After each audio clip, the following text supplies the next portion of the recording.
저번 시간까지 저는 전도서 읽기를 모두 마치고 오늘부터는 욥기를 함께 읽어보려고 합니다.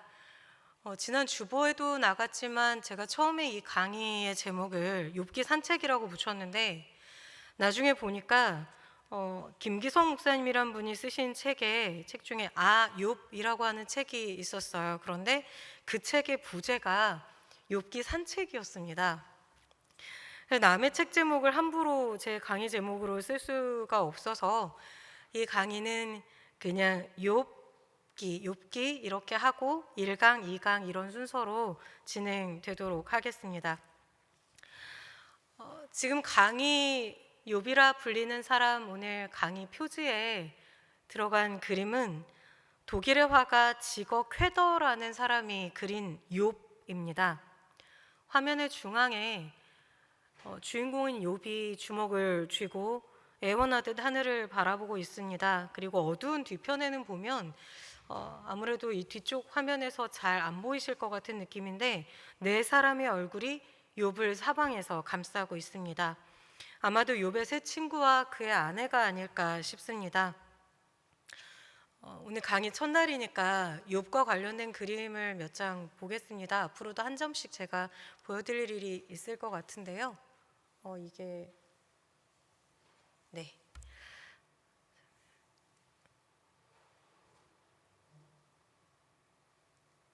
네. 뒤에서 조정하셨나요? 네. 자, 다음 제가 보여드릴 그림은 욥과 그의 그릇된 위로자들이라고 하는 그림입니다. 우리나라에서는 거름더미 위에 욥이라고 더 잘 알려져 있는 그림입니다.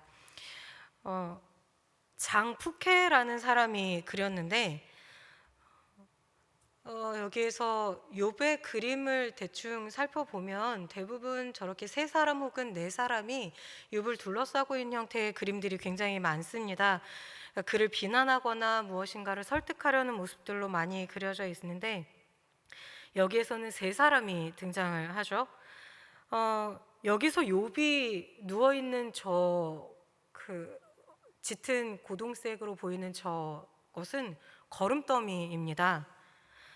우리가 읽는 성경에서는 재라고 번역한 단어를 70인역과 라틴어 성경에서 거름이라고 번역을 했다고 해요. 당시 사회 분위기에서 이제 주로 라틴어 성경을 배경으로 해서 그림을 많이 그렸을 거기 때문에 욥은 지금 거름더미 위에 누워 있습니다. 다른 작품도 하나 더 보여드릴까요? 예. 이 작품은 조금 더 느낌이 선명하게 오실 것 같은데 제라드 세게르라고 하는 욥의 세 친구와 그의 아내라고 하는 그림입니다. 이 세게르가 그린 작품에서도 욥의 아내와 세 친구들이 욥을 둘러싸고 있고 무엇인가 그를 비난하고 있는 것 같은 모습입니다. 특히 저 여성 욥의 아내는 한쪽 허리에 손을 얹고 한 손은 남편을 향해서 아예 손가락질을 하면서 맹렬하게 비난을 하고 있어요. 욥은 그저 앉아서 이 모든 비난을 듣고 있습니다. 그러나 그의 두 손은 앞을 향해서 그리고 약간 위쪽을 향해서 열려 있고 눈은 어딘가 허공을 향해 있습니다. 아마도 하나님께만 탄원하려고 하는 그의 모습을 저런 식으로 표현을 한 것일 겁니다. 이처럼 욥을 그린 작품들의 대부분은 욥의 주변 사람들이 욥을 부당하게 비난하고 욥은 어떤 비난에도 그저 묵묵히 견디면서 하늘을 향해서만 하소연하고 있는 모습으로 그려져 있습니다. 여기에는 이제 그 성경을 해석하는 역사에서 저렇게 고통당하는 욥, 의로운 자였는데 억울한 고통을 당했던 욥을 나중에 신약시대 예수님의 모습까지 연결을 해서 해석하는 전통이 있었기 때문에 아마 그런 해석까지도 반영이 되어 있는 작품일 겁니다. 그런데 이제 저와 함께 욥기를 읽어 나가시게 되면 이 작품들의 상당히 중요한 요소가 몇 가지 빠져 있다는 사실을 아시게 될 겁니다. 먼저 가장 중요한 것은 그렇다면 저 욥의 억울한 시련이 어디에서 비롯되었는가라고 하는 질문입니다. 방금 전에도 말씀드렸고 우리가 익히 알고 있듯이 욥은 매우 의로운 사람입니다. 이것은 오늘 우리가 읽은 말씀에도 명확하게 기록이 되어 있습니다. 욥기는 시작부터 욥이라고 하는 사람에 대해 이렇게 말합니다. 우스 땅에 욥이라 불리는 사람이 있었는데 그 사람은 온전하고 정직하여 하나님을 경외하며 악에서 떠난 자더라. 우스라고 하는 땅이 정확히 어딘가에 대해서는 그동안 학자들 간에 굉장히 맹렬한 토론이 있어왔고 지금도 의견이 분분합니다만 현재는 예레미야 애가 4장 21절의 말씀 등을 근거로 해서 에돔과 동일한 지역으로 보는 경향이 우세합니다. 하지만 어떤 학설이든 공통된 점이 하나 있는데 우스를 정확히 어디다라고 말을 하든 간에 그곳은 이스라엘 자손이 주거하는 곳이 아니었다라고 하는 점입니다. 그러니까 욥은 유다 사람들이 사는 땅, 유다 땅 외부에 거주하면서 바로 거기에서 하나님을 찾은 사람입니다. 그런데 재미있는 점은 이방인인 욥이 이스라엘의 지혜 문학에서 가장 이상적인 믿음의 모델로 제시되고 있다고 하는 사실입니다. 또 예언서에서도 에스겔 14장 14절과 20절은 욥을 노아나 다니엘과 함께 가장 경건한 신앙인의 표본으로 제시를 하고 있습니다. 그러면 욥이 어느 정도로 경건한 사람이었나를 다음 주죠. 다음 시간부터 좀 살펴볼 건데 오늘 말씀을 통해서만 한번 욥이 어느 정도로 경건한 사람이었나를 보면 1절에서 욥이 온전하고 정직하다라고 이야기를 했습니다. 이 온전이라고 하는 말을 히브리어에서 찾아보면 결함이 없다라고 하는 뜻입니다. 그리고 정직은 사회생활에서 도덕적으로 매우 강직하다라고 하는 뜻입니다. 그런데 이렇게 온전하고 정직하다라고 하는 것은 서로 온전함, 정직함 이렇게 분리된 개념이 아니고 성경의 본문을 원문을 연구를 해보면 그 두 개의 단어가 합쳐져서 이런 뜻이 됩니다. 강직한 도덕적 균형을 통하여서 얻게 된 완전함. 다시 한번. 강직한 도덕적인 균형을 통하여서 얻게 된 완전함 혹은 조화 있게 발달한 인격이라고 하는 뜻이라고 주석가들은 해석합니다. 하나님을 경외함은 두말할 것 없이 구약의 지혜에서 지혜자들이 성공적인 삶의 요건으로 제시하는 첫 번째 규칙이자 약속입니다. 하나님을 경외하는 사람은 이 땅에서 잘 될 것이다 라고 하는 것이 우리가 잠언서에서 계속해서 읽는 내용이죠. 그러니까 욥기는 처음부터 욥이 복을 받을 만한 자격이 충분한 사람임을 알리면서 시작을 합니다. 그런데 이러한 욥이 고난을 받았습니다. 그리고 이 고난은 엉뚱하게도 하나님이 주관하시는 천상회의에서 비롯된 것이었습니다. 욥기 19장 6절에서 욥은 이렇게 외칩니다. 문장이 조금 더 쉽게 번역이 된 공동번역 성경으로 제가 한번 읽어드리겠습니다. 욥기 19장 6절의 말씀입니다. 모르겠는가? 나를 이렇게 억누르는 이가 하나님이시라는 것을, 나를 덮어 씌운 것이 그의 그물이라는 것을. 제가 보여드린 이 그림들은 바로 욥의 시련의 시작이 어디에 있는가를 그렇게 쉽게 보여주고 있지는 않습니다. 다음으로 간과된 부분은 이런 것입니다. 욥의 세 친구들과 그의 아내는 정말 악한 사람들이었는가? 이런 질문입니다. 그들은 정말 나쁜 마음을 품고 욥을 정죄하고 그의 괴로움에 무게를 더하고자 욥을 둘러싸고 그렇게 맹렬한 공격을 했던 것일까요? 그림들을 보면 꼭 그렇게 보입니다. 그런데 이런 오해들은 사실 욥기를 읽을 때 우리도 역시 흔히 하게 되는 오해가 아닌가 싶습니다. 여기 계신 교우님들은 욥기를 읽으면 어떤 생각이 드십니까? 그 전에 욥기를 어떤 책이라고 기억하고 계십니까? 어렸을 때 교회 학교에서 처음 욥에 관한 말씀을 들었을 때 받았던 그 감동을 저는 지금도 생생히 기억을 하고 있습니다. 그 설교 말씀은 의롭고 착하게 살던 욥이 어느 날 재산과 가족과 건강까지 다 잃고도 하나님께 대한 믿음을 버리지 않고 살다가 그 모든 시험에서 승리하고 마침내 하나님께 더 큰 상을 받았다라고 하는 내용이었습니다. 틀리지 않았습니다. 맞는 내용입니다. 그래서 그 강렬한 감동을 안고 어느 날 욥기를 펼쳐서 읽기 시작했는데 초반 2장, 3장 정도가 지나고 나서부터 저는 충격에 휩싸였습니다. 그때 받았던 그 충격을 저는 그것도 지금까지 기억을 하고 있습니다. 그동안 배웠던 것과는 달리 욥은 그렇게 순한 사람이 아니었습니다. 때린다고 그대로 맞고 있는 사람이 결코 아니었습니다. 욥이 정말 순하게 자기에게 닥친 고난을 수용하며 신실함을 보이는 장면은 처음에 2장뿐이었습니다. 저는 생각했습니다. 욥기를 계속 읽다가 보니 이렇게 보면 3명의 친구들이 결코 틀린 말을 하는 것도 아닌 것 같은데 욥은 왜 친구들이 말이 끝나기가 무섭게 그렇게 화만 낼까? 그리고 그가 사용하는 말들은 왜 이렇게 다 하나같이 부정적이고 공격적일까? 그리고 결국에 욥이 승리할 건데 이 논쟁이 왜 이렇게 길게 자세하게 기록이 되어 있을까? 저는 충격 속에서 이런 질문을 했습니다. 그런데 더 충격적인 것은 하나님께서 이렇게 성격이 매우 고약한 것처럼 보이고 심지어 성경을 계속 읽어가다 보면 욥이 하나님께도 대드는 것처럼 보이는 문장들이 나옵니다. 그런데 이런 욥보다도 하나님께서는 새 친구가 더 옳지 않다라고 결론을 내려주셨습니다. 더 나아가 가장 충격적이었던 것은 하나님께서 왜 나에게 이런 고통이 주어졌는가라고 하는 욥의 질문에 대해서 궁극적인 대답을 해주지 않으신 것 같았는데 욥기가 그대로 끝나버렸다라고 하는 점이었습니다. 나중에 공부를 하면서 알고 보니 제가 가졌던 의문들은 욥기 1장과 2장 그리고 47장 후반부의 눈으로만 읽으면 절대 해소될 수 없는 종류의 것들이었습니다. 잠시 말씀드렸지만 일단 욥의 모습이 처음과 중간이 너무 달라요.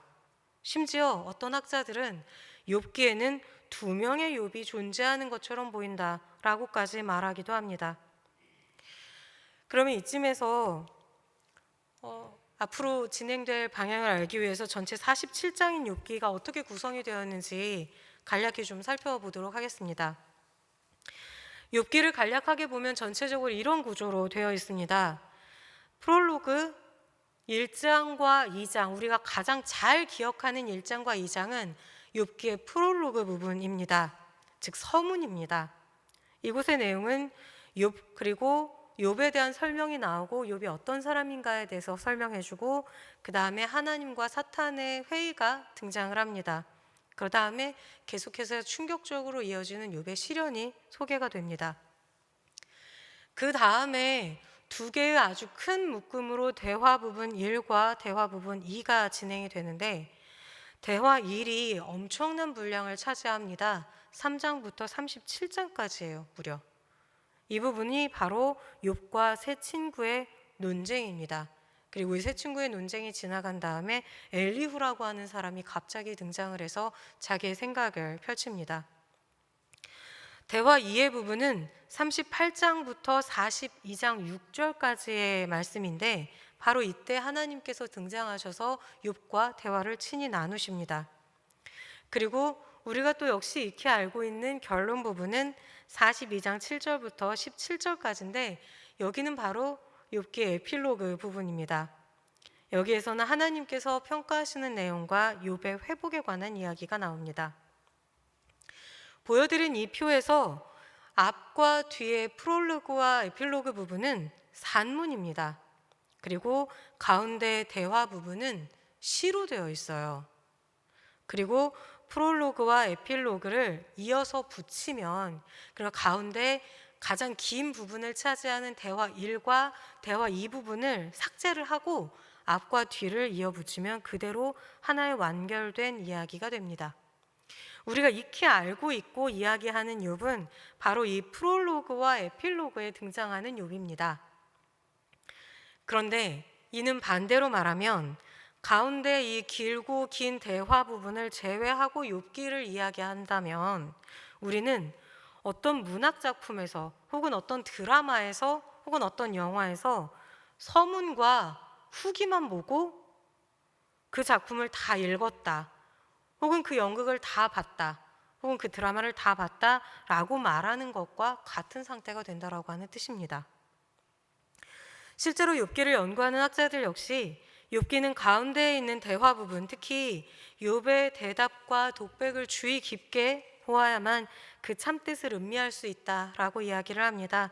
그렇다면 앞으로 이 강의가 계속 진행되어야 하기 때문에 이 대화 부분의 구성을 조금 더 살펴보겠습니다. 네. 자, 대화 1과 대화 2가 나뉘어지는데 대화 1은 일단 3장에서 욥의 독백이 나옵니다. 굉장히 비관적인 말로 자신의 처지를 하소연을 합니다. 그리고 4장에서 14장까지는 이 대화의 첫 번째 사이클입니다. 이 욥과 친구들의 대화는 3개의 사이클로 진행이 되는데 일단 4장과 14장까지 첫 번째 사이클에서는 엘리바스가 먼저 말을 하고 그 다음에 욥, 그 다음에 또 빌닷, 그 다음에 욥이 대답하고 소발, 그리고 다시 욥이 대답을 합니다. 두 번째에서도 똑같은 구성으로 진행이 돼요. 그리고 22장부터 31장까지 세 번째 사이클에서는 마지막 소발과 욥의 대화 부분이 빠집니다. 엘리바스와 욥, 빌닷과 욥 이렇게 돼서 대화가 종결된 후에 29장부터 31장까지 욥의 최후 변론이 나옵니다. 이 부분을 어떻게 보느냐에 따라서는 조금 더 자세히 나중에 설명을 드릴 거고, 그리고 마지막에 31장부터 37장까지 상당히 긴 부분이 엘리후의 연설로 등장을 합니다. 그리고 대화 2 부분은 38장부터 42장 6절까지 역시 이것도 여호와 하나님이 등장을 하셔서 말씀을 하시고 그 다음에 욥이 이에 대해 대답하고 그 다음에 다시 하나님이 말씀하시고 다시 욥이 대답하는 형식으로 되어 있어요. 이 고대의 문학 형태들이나 어떤 학자는 이 욥기서를 이야기할 때 고대에서 상연이 되었던 하나의 연극 같은 형태와도 비슷하다라고 이야기를 합니다. 그러니까 무대에 처음에 해설자가 나와서 욥이 어떠한 사람인가, 어떠한 고난을 당하는가에 대해서 쭉 설명을 하고 나면 그 다음에 한 사람씩 등장을 해서 자기의 입장을 계속 얘기하는 일종의 거대한 드라마와 같다라고 이야기를 하기도 해요. 그런데 이런 드라마의 형태 혹은 고대의 문학 형태들과 비교를 해볼 때 욥기는 굉장히 치밀한 구조를 가지고 있습니다. 그리고 그 속에서 드러나는 것은 일단 고통을 통해서 자기 영혼의 밑바닥까지 내려가 본 사람만이 할 수 있는 신앙의 고백입니다. 아마도 그간 성경을 많이 읽으셨던 교우님들 중에는 욥의 항변을 중간중간 읽을 때 어렸을 때 제가 욥은 왜 이렇게 부정적일까라고 생각했던 것과는 달리 그래, 이 마음이 지금 내 마음이다. 나도 때로는 이렇게 말을 하고 싶을 때가 있었지 라고 생각을 하게 되는 그런 경험을 해보신 분들도 많으실 줄 압니다. 다음으로 드러나는 것은 타인의 고통을 대하는 사람들의 일반적인 방식과 거기서 드러나게 되는 오류입니다. 친구들의 말을 찬찬히 들여다보게 되면 사실은 우리도 우리 주변에서 고통을 당한 사람들에게 그렇게 말한 적이 있었다라고 하는 사실을 알고 매우 놀라게 될지도 모르겠습니다. 그러니까 결국 욥을 읽는 것은 이 시대에 우리 신앙의 현주소를 함께 읽어가는 것과도 같습니다. 이번 욥기 강의에서는 그래서 찬찬히 욥의 전체 이야기를 훑어보면서 욥의 마음에 그리고 욥의 마음을 통해 우리 신앙의 모습에 더 깊이 내려가 보는 시간을 가져보려고 합니다. 그리고 욥을 둘러싼 여러 인물들의 면면을 살펴보며 그것을 통해서 역시 세상의 고통을 대하는 우리의 모습도 함께 살펴보겠습니다. 마지막으로 왜 욥기가 구약의 지혜서에 들어갈 수 있었는지, 우리가 욥기를 통해서 배울 지혜는 무엇인지도 함께 생각해 보도록 하겠습니다. 욥이라고 하는 이름은 나의 아버지는 어디에 계신가라고 하는 뜻이라고 합니다. 욥기는 처음부터 그 제목 안에서도 이미 질문을 담고 있습니다. 우리에게 해답을 먼저 주기보다 질문을 먼저 주는 책이고, 그 질문을 끝까지 붙잡고 마지막까지 함께 가야 된다라고 하는 것을 욥기는 이미 제목에서부터 말을 해주고 있어요.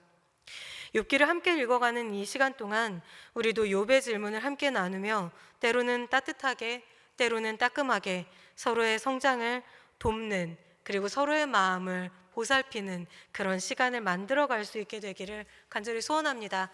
오늘 이 시간 여기까지 마무리하도록 하겠습니다. 잠시 기도하시겠습니다.